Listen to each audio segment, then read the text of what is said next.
Hey Gems, happy Monday. I am back from Florida. I'm still kind of recovering from the whole traveling process, so I'm looking a little rough today, but I still wanted to commit to getting a video out there, especially because this is vacation related a little bit and life related. So in case you didn't catch it on Instagram, I just was in Orlando, Florida with my family for a week. And we did Universal. We skipped Disney this time around, but we did Universal and had a lot of fun there. And so, like any experience that I have, I always like to kind of view it with the lens of what kind of stories and lessons I can take away from it. And so for today's video, for a little motivation and inspiration on your Monday, I wanted to share with you three life lessons that I think we need reminded of from amusement parks, what they can kind of teach us about making our lives a little bit less stressful. And so the first love lesson, first life lesson is, if you think about it, most of the day that you spend at an amusement park, most of the time that you spend, it kind of sucks. Because you're like deliberating with your group and trying to figure out, I don't know, at least with my family at least, we spend so much time just like trying to figure out what we're going to do next. So there's a lot of like deliberating, and then there's a lot of walking, and then there's a lot of waiting. And that takes up like at least, probably 80% of the day, maybe even more. And then you're on a ride, you're on an attraction or in a show for such a short amount of time. And that just kind of blows my mind, because at the end of the day, more often than not, we still view it as a positive experience and often something that was really fun and exciting. And that's a lot of similarities between how life kind of works. We go through kind of these grueling moments, a lot of wandering, a lot of walking around, even a lot of deliberating. And they are all kind of required to get to.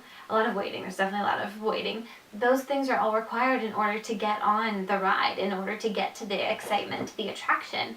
And oftentimes I think that we kind of have this expectation in our head that the good days and the good moments have to add up to the same amount of time, or at least they should add up to the same amount of time as the bad moments. And I don't think that that always happens, or maybe it doesn't ever happen.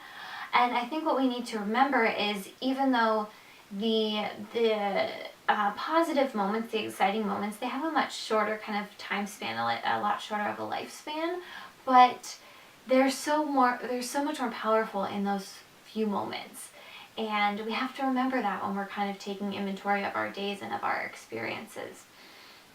And that's why it's also really necessary to live in each moment, just the good moments when we get to them, because we've kind of had to go through a lot in order to be able to get there. And so, which brings me to my second point, my second life lesson that we can learn from amusement parks, is that we've got to learn to put down our phones. So when those good moments do come, when we have those exciting times that kind of arrive, oftentimes they're spent, they're kind of interrupted by us keeping up with technology and communication and all of that fun stuff. And I think that that's kind of what leaves us feeling unfulfilled sometimes at the end of the happy moments. And so just like when we're at an amusement park, when you go to get on a ride, often it's no loose articles, or at minimum you've got to put your phone in your backpack or your pocket. You can't take it with you, and you certainly can't. Very few rides could you actually get away with like looking at your phone on it without it flying off into the distance.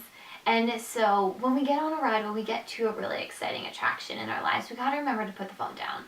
I am on technology all the time, and so I totally agree with using it when we're walking around. Even then, I'm a culprit of that, even though we shouldn't do it. But when we're waiting in line, when we're waiting for something, go ahead, pick up your phone. Like, I think that it's unrealistic to say we're gonna unplug like all of the time, but when we get to those really exciting moments, like, we gotta set them down. We gotta stop, because they're gonna be over before we know it, and we want to take everything that we can away from them. We really want to ride the ride and feel all the rushes and have all of those sensations that we've been waiting for, all of those good feelings.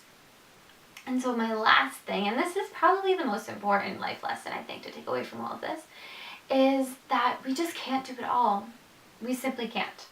In years past, especially when my family has gone to Disney, we've kind of put pressure on the experience to try to get to as many things as possible, and to do every show and every ride, and to try to make it to see all of the things, because You know, you pay so much money to get in and you feel like you've got to experience everything. And that puts a lot of pressure on the moments in between, because when you're getting from ride to show or wherever, one attraction to the next, it creates a lot of our own anxiety and a lot of rushing and a lot of pressure that doesn't need to be there. And so this time around, my family, we let go of the expectation that we kind of had to do everything.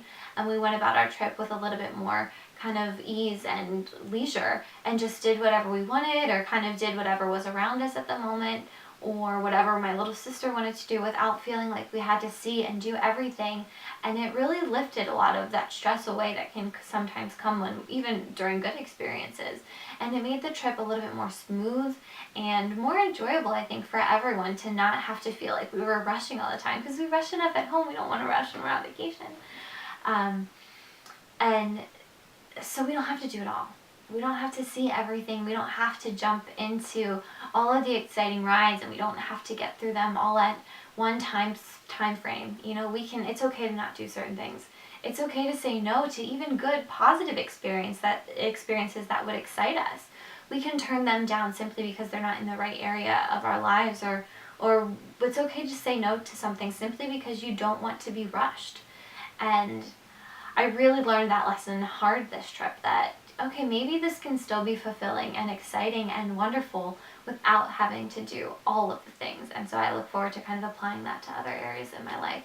But yeah, so this video is all about 3 life lessons that we can learn from amusement parks. To sum it up, the first one was, even though most of the day at an amusement park, if you think about it, most of those moments are kind of like pretty sucky, at the end, it's all about good experiences. And regardless of those moments of walking and wandering and waiting and deciding, we still walk away with a good experience and having a great day. And so when you have those days or those stretches in life where it feels like most of it's spent doing something that we don't necessarily want to do, just remember that there's a good thing on the end of it, but it's probably only going to last for a little bit. So we've got to soak in those moments, which brings me to lesson 2, put down the phone, live in that moment.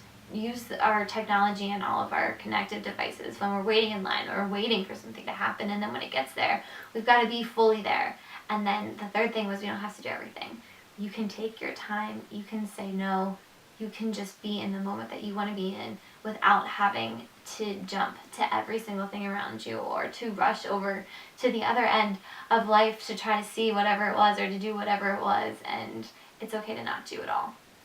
So that was a little rocky because I still have vacation brain and I'm not fully back to life yet. But I hope that one of these 3 things landed with you, and that it helps you go about your week with a little bit more ease. And so pick one that landed and kind of carry it with you, and see if maybe you can get some of the stress that you've been carrying around off of your shoulders. So have a fantastic rest of your week, and happy Monday, and I will see you next week.